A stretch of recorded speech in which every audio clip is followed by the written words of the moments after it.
un gran debate en economía política. Lo que parte agua, el pensamiento económico, es la teoría del valor. ¿Qué teoría del valor sustenta el cuadro de una doctrina económica? Y esto empieza con Adam Smith. Adam Smith es el que lanza, junto con David Ricardo, algo fundamental en el pensamiento económico: la teoría objetiva del valor o teoría del valor-trabajo.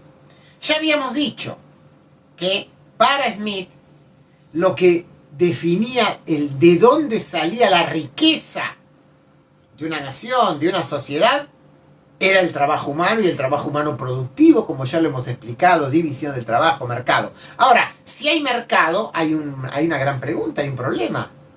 Bien, y esos bienes que se han producido y se han llevado al mercado. Cuando un bien se lleva al mercado es una mercancía. Esas mercancías, ¿por qué valen determinada cantidad? Todos nosotros conocemos que la manifestación de ese número que vale determinada mercancía, de esa proporción, medido en dinero, es algo que llamamos precio.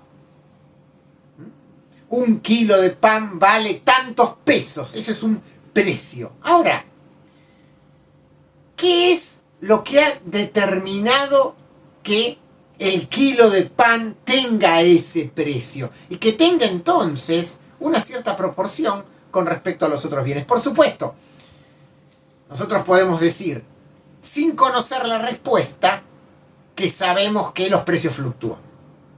Y cuando nos preguntamos por qué fluctúan los precios, tendemos a contestar rápidamente por la oferta y la demanda.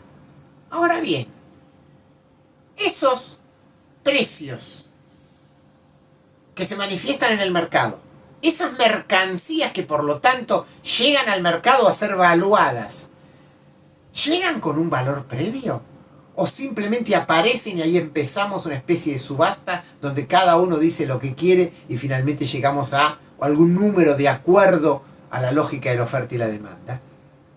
La teoría del valor-trabajo, la teoría objetiva del valor, y por eso se llama objetiva, va a decir que sí, que los bienes llegan al mercado y se transforman en mercancía con algo previo.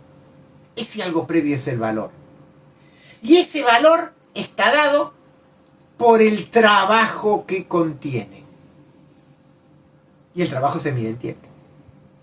Lo estoy diciendo así en términos generales para poder dar una definición que contenga toda la teoría del valor-trabajo, que contenga lo que dice Smith, pero también vamos a ver planteos más refinados, como los que sostiene Ricardo, o más refinados y complejos aún, como los que va a plantear Marx. Pero los tres dicen lo mismo, en un punto básico. El valor de una mercancía está dado por el trabajo que contiene, y el trabajo se mide en tiempo. Claro, Smith es el primero que lo plantea, y por lo tanto van a quedar dudas alrededor de cómo exactamente determinar ese tiempo de trabajo que constituye el valor. Contradicciones. Smith va a decir algo. Bueno, en una sociedad primitiva y vasta, ese es el término que él utiliza, si una comunidad ha cazado un ciervo y para cazar el ciervo ha requerido 1 hora de trabajo, y otra comunidad ha cazado un jabalí y para cazar el jabalí ha requerido 2 horas de trabajo, obviamente el cambio será 2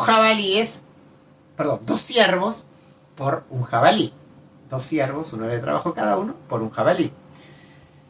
Ahí no hay otro mecanismo para establecer ese intercambio, para establecer la lógica de ese intercambio.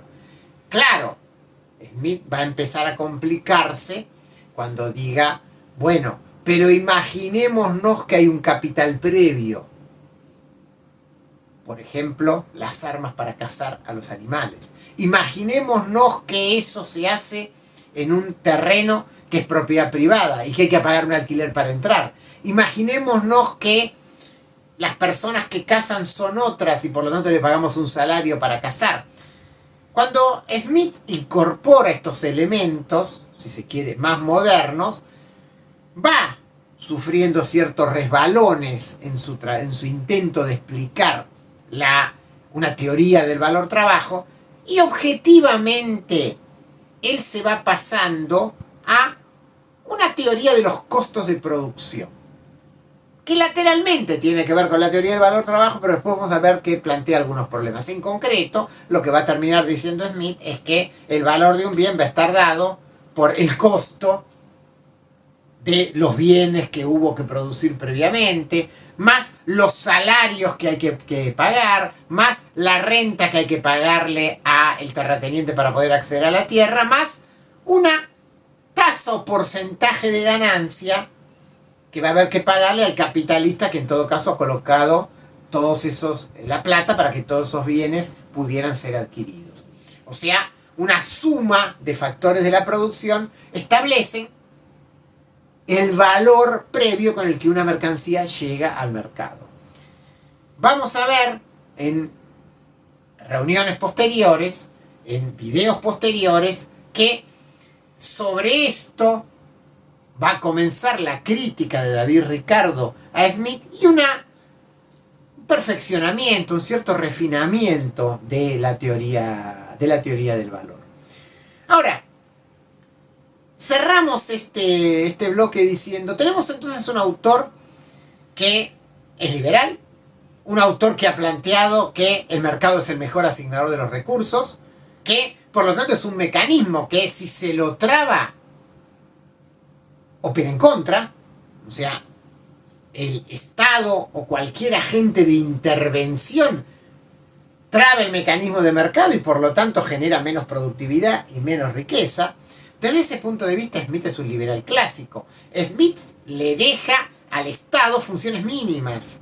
El Estado quedaría a cargo de garantizar la propiedad privada, la ley, las relaciones exteriores, en cierta forma, en un planteo bastante parecido a lo que en autores anteriores como John Locke o Montesquieu podía aparecer.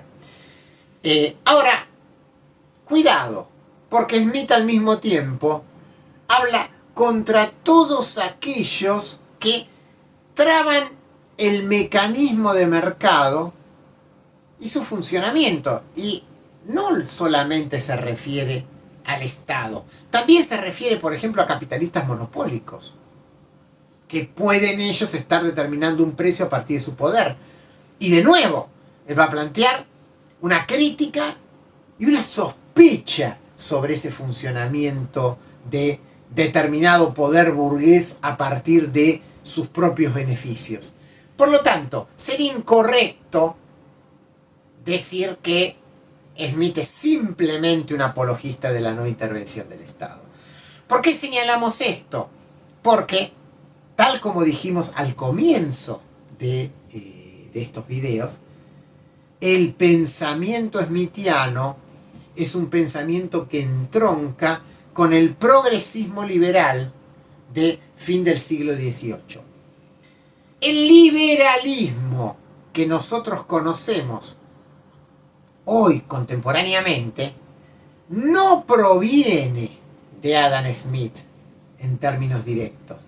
Proviene de un pensamiento neoclásico, así se lo va a llamar, que va a surgir al final del siglo XIX y que va a producir la operación política de trasladar el liberalismo económico desde un lugar progresista, por así decirlo, a la izquierda del espectro ideológico, hacia un lugar conservador, a la derecha del espectro ideológico.